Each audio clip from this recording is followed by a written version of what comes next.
नमस्कार, SBT news में आपका स्वागत है। पेश है 9 अक्टूबर सोमवार दोपहर 3:15 राजस्थान की 15 बड़ी खबरें। इस न्यूज बुलेटिन के प्रायोजक हैं विनी केक एंड मोर। तो सबसे पहले एक नजर डालते हैं आज की हेडलाइंस पर। आचार संहिता से चंद मिनट पहले आरपीएससी में 3 सदस्यों की नियुक्ति। प्रधानमंत्री मोदी ने तंजानिया के राष्ट्रपति हसन से की वार्ता।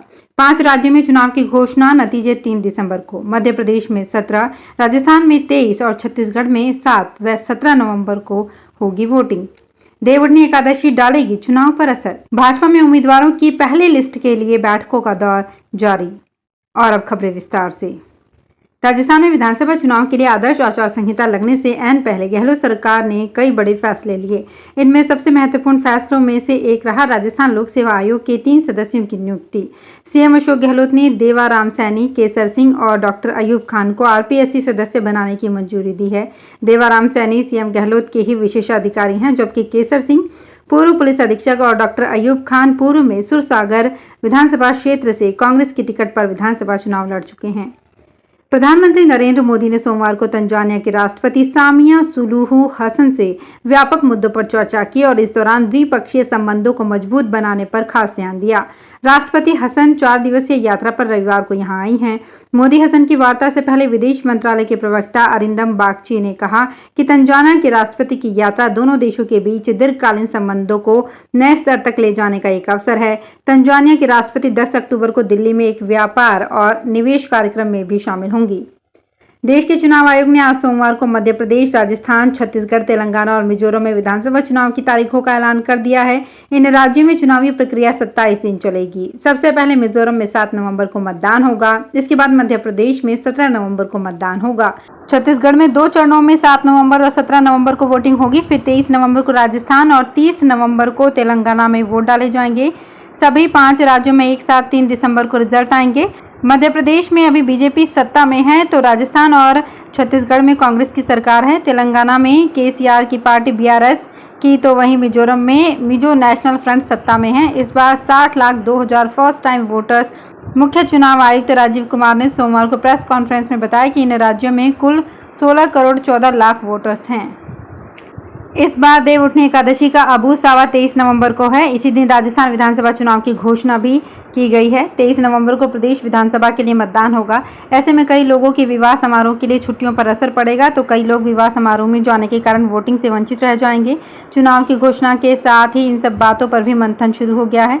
सोमवार को चुनाव की घोषणा के साथ ही कलेक्ट्रेट, जिला परिषद, पंचायत समिति सहित विभिन्न सरकारी कार्यालय में छुट्टी को लेकर कयास लगाए जाने लगे। गांव बनवाली से श्रीगंगानगर में जरूरी काम के लिए पहुंचे मोहन कुमार ने बताया कि वो एक सरकारी विभाग में काम कर रहा है। 23 नवंबर को उसे विवाह समारोह में जाना था, लेकिन अब लगता है कि वो इस कार्यक्रम में नहीं जा सकेगा। वहीं एल ब्लॉक इलाके की मीनल ने बताया कि 23 नवंबर को उनके परिवार में एक विवाह है। इसके लिए उन्हें शहर से बाहर जाना होगा। ऐसे में वोटिंग में हिस्सा नहीं ले पाएंगे। राजस्थान में विधानसभा चुनाव को लेकर भाजपा और कांग्रेस दोनों की अभी तक कोई लिस्ट सामने नहीं आई है। दोनों ही पार्टियों ने अपने उम्मीदवारों के नामों का ऐलान भी नहीं किया है। मीडिया रिपोर्ट्स की माने तो कांग्रेस नवरात्रि में ही उम्मीदवारों के नामों का ऐलान करेगी, लेकिन भाजपा की लिस्ट कभी भी आ सकती है। खबरों की माने तो भाजपा की राजस्थान में पहली सूची का पैनल तैयार है, लेकिन इस पैनल में से एक उम्मीदवार के नाम पर अब भी सहमति नहीं बन पा रही है। राजस्थान में आचार संहिता लगने से पहले जयपुर ग्रेटर नगर निगम के वार्डों में 313 करोड़ 35 लाख रुपए के कार्यों का लोकार्पण और शिलान्यास हुआ। रविवार को मुख्यालय में कार्यक्रम हुआ और महापौर सौम्या गुर्जर ने वर्चुअली इन कार्यों का लोकार्पण और शिलान्यास किया। निगम अधिकारियों की माने तो 1362 पट्टिकाएं तैयार की गई है। 75 करोड़ रुपए से वार्डों में विकास कार्य होंगे। इसमें सीसी रोड, डामर रोड, इंटरलॉकिंग, मोक्षधाम के विकास कार्य शामिल हैं। इसके अलावा हाई मास्ट लाइट, सुलभ शौचालय से लेकर समुदाय केंद्र के निर्माण होंगे। सुप्रीम कोर्ट ने योग गुरु स्वामी रामदेव से जुड़े एक याचिका पर केंद्र इंडियन मेडिकल एसोसिएशन से जवाब मांगा है। स्वामी रामदेव ने कोविड-19 महामारी के इलाज में एलोपैथी की प्राथमिकता पर टिप्पणी की थी। इन टिप्पणियों को लेकर विभिन्न राज्यों में उनके खिलाफ आपराधिक एफआईआर दर्ज है। एफआईआर में प्रोटेक्शन के लिए रामदेव सुप्रीम कोर्ट पहुंचे हैं। राजस्थान के समस्त राजकीय विद्यालयों के कक्षा 8 तक के विद्यार्थियों को निःशुल्क यूनिफॉर्म की घोषणा के क्रम में उदयपुर में निःशुल्क यूनिफॉर्म वितरण का शुभारंभ हो चुका है। समस्त जिला शिक्षा अधिकारियों को राजस्थान स्कूल शिक्षा परिषद की ओर से निर्देश जारी किए गए हैं। इसके अनुसार निःशुल्क यूनिफॉर्म आपूर्तिकर्ता फर्म ने प्रत्येक जिला मुख्यालय पर सभी कक्षा वर्गों के 490 यूनिफॉर्म पैकेट की आपूर्ति की है। प्रत्येक वर्ग के 2 छात्र और 2 छात्राओं के साथ राज्य स्तरीय कार्यक्रम विजन 2030 के साथ ही जिला मुख्यालय पर इसका शुभारंभ कर दिया गया है। केंद्रीय गृह मंत्री अमित शाह सोमवार को नई दिल्ली में भाजपा नेताओं के साथ विश्वकर्मा योजना की समीक्षा बैठक की अध्यक्षता करेंगे। इसके लिए वो बीजेपी केंद्रीय कार्यालय पहुंच गए। अमित शाह इस योजना को लेकर तैयारियों की समीक्षा करेंगे। केंद्रीय गृह मंत्री इस योजना को सही तरीके से क्रियान्वित करने के लिए एक टीम बनाकर नियुक्त करेंगे। पंजीकरण, प्रशिक्षण, कार्यान्वयन आदि पर ध्यान केंद्रित किया जाएगा। आज तक 2 लाख विश्वकर्मा लोगों ने पंजीकरण कराया है। 5 वर्षों में इस योजना के तहत अन्य 30 लाख लोगों के पंजीकरण की उम्मीद है। पंजाब कांग्रेस की तरफ से चंडीगढ़ में प्रदर्शन किया जा रहा है। वो पंजाब हरियाणा के बीच विवाद की वजह SYL कैनाल को लेकर गवर्नर हाउस जाना चाहते थे। हालांकि वहां पहुंचने से पहले ही चंडीगढ़ पुलिस ने उन्हें रोक लिया और रास्ते में इसके लिए बैरिकेडिंग की गई थी।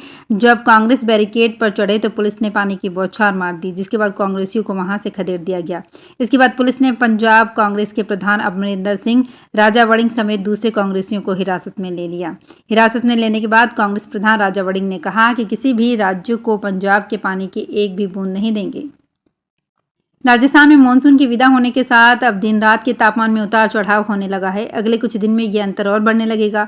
उत्तर भारत में सक्रिय हुए वेस्टर्न डिस्टर्बेंस से होने वाली बारिश और ऊंचे पहाड़ों पर हल्की बर्फबारी के बाद न्यूनतम तापमान में मामूली गिरावट होगी, जबकि दिन का तापमान बढ़ेगा। मौसम केंद्र जयपुर के निदेशक राधेश्याम शर्मा ने बताया कि अगले 5 से 7 दिन प्रदेश में मौसम पूरी तरह से साफ रहेगा।